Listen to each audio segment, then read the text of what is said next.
Bismillah. Assalamualaikum warahmatullahi wabarakatuh. Alhamdulillah. Wassalatu wassalamu ala rasulillah wa ala alihi wa ashabihi wa mawalah, amma ba'd. Ikhwati fiddin rahimakumullah.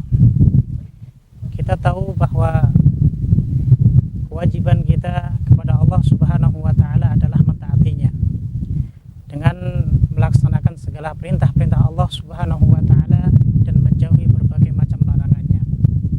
Di antara perintah Allah yang wajib kita taati adalah mengerjakan sholat secara berjamaah, karena beberapa dalil yang ada menunjukkan tentang kewajiban kita untuk mengerjakan sholat secara berjamaah. Di antaranya adalah firman Allah Ta'ala dalam surat An-Nisa ayat yang ke-102, di mana Allah subhanahu wa ta'ala menjelaskan kaifiyah ataupun tata cara ketika seseorang dalam keadaan takut dan dalam keadaan berperang itu tetap masih diajarkan untuk mengerjakan sholat secara berjamaah. Artinya adalah bahwa berjamaah di dalam sholat ini merupakan kewajiban. Bahkan kalimat yang disebutkan di dalam Al-Quranul Karim, faltakum ta'ifatum minhum, maka hendaklah kalian itu berdiri dengan yang lainnya. Dan ini merupakan perintah kata Ibnu Qayyim rahimahullah ta'ala yang menunjukkan bahwa kewajiban untuk melaksanakan sholat secara berjamaah. Begitu juga dalam hadis Nabi SAW tentang bagaimana beliau hampir-hampir membakar kaum muslim, rumah-rumah kaum muslimin, yang mana di antara mereka ketika tidak ada yang mau untuk mengerjakan sholat berjamaah.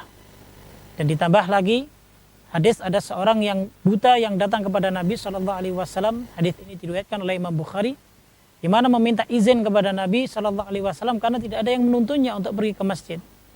Lalu kemudian Nabi sempat memberikan izin, tapi ketika orang tersebut hendak pergi, maka Nabi memanggilnya lagi. Apakah kau mendengar suara adzan? Maka orang itu mengatakan, "Na'am ya Rasulullah." Iya, aku mendengarnya ya Rasulullah. Fa'ajib, maka Nabi perintahkan tetap untuk mengikuti sholat secara berjamaah.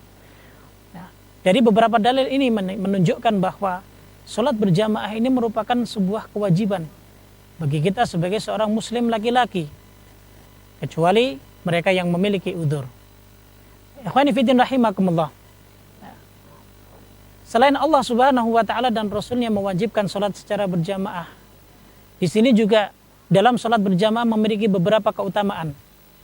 Di antara keutamaan sholat berjamaah adalah yang pertama, bahwa setiap langkah yang kita tapaki untuk menuju kepada ke masjid, maka itu akan dicatat oleh Allah subhanahu wa ta'ala.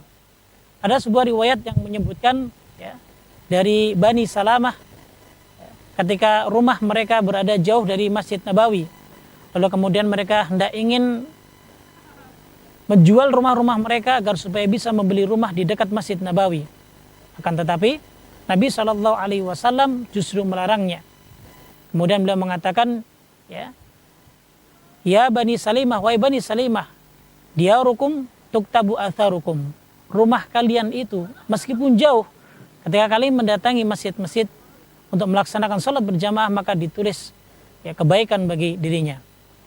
Kemudian juga keutamaan yang berikutnya, bahwa orang yang cinta kepada masjid, artinya adalah dia suka untuk melaksanakan ibadah di masjid termasuk sholat berjamaah, maka di antara golongan yang nantinya akan dinaungi oleh Allah subhanahu wa ta'ala pada hari kiamat, yang dimana tidak ada naungan kecuali naungan Allah subhanahu wa ta'ala. Dalam sebuah hadis muttafaqun alaih yang diriwayatkan oleh Imam Bukhari dan Muslim, mana Rasulullah SAW bersabda, sab'atun yudhilluhumullahu fi dhillih yauma la dhilla illa dhilluh. Ada 7 golongan yang di mana Allah nanti akan menaunginya pada hari di mana tidak ada naungan kecuali naungan Allah. Di antaranya adalah apa? Wa rajulun qalbuhu mu'allaqun bil masajid. Dan seorang laki-laki yang di hatinya itu selalu terpaut dengan masjid. Kemudian ada keutamaan berjamaah yang lainnya, yaitu bahwa setiap langkah kanan kita akan diangkat derajatnya oleh Allah, dan setiap langkah kaki kiri kita akan dihapus dosa-dosanya oleh Allah subhanahu wa ta'ala. Sebagaimana dalam sebuah hadis yang diriwayatkan oleh Imam Bukhari, Nabi SAW pernah bersabda kepada para sahabatnya, ala adullukum ala ma yamhullahu bil khataya wa yarfa'u bihi darajah. Maukah kalian aku berikan kabar sebuah amalan yang ketika kalian kerjakan Allah Subhanahu wa taala akan menghapus dosa-dosamu dan juga Allah akan mengangkat derajatmu. Maka para sahabat menjawab, "Bala ya Rasulullah." "Iya ya Rasulullah." Maka Nabi sallallahu alaihi wasallam bersabda, "Isbagul wudu'i 'alal makarih." Sempurnakan wudu saat-saat kesukaranmu. Lalu kemudian wa kathratul khuta ilal masajid, kemudian kau banyak melangkahkan kakimu untuk menuju ke masjid melaksanakan sholat berjamaah. Nah, inilah beberapa contoh daripada keutamaan dalam kita menghadiri sholat berjamaah di masjid.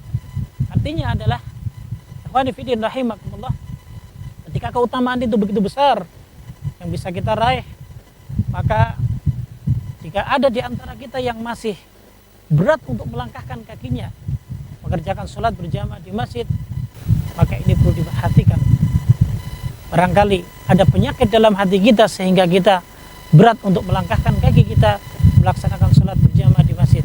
Karena Nabi sendiri sallallahu alaihi wasallam pernah bersabda, "Athqalus sholatu 'alal munafik." Jadi ada beberapa waktu-waktu sholat yang sangat berat sekali yang dikerjakan oleh orang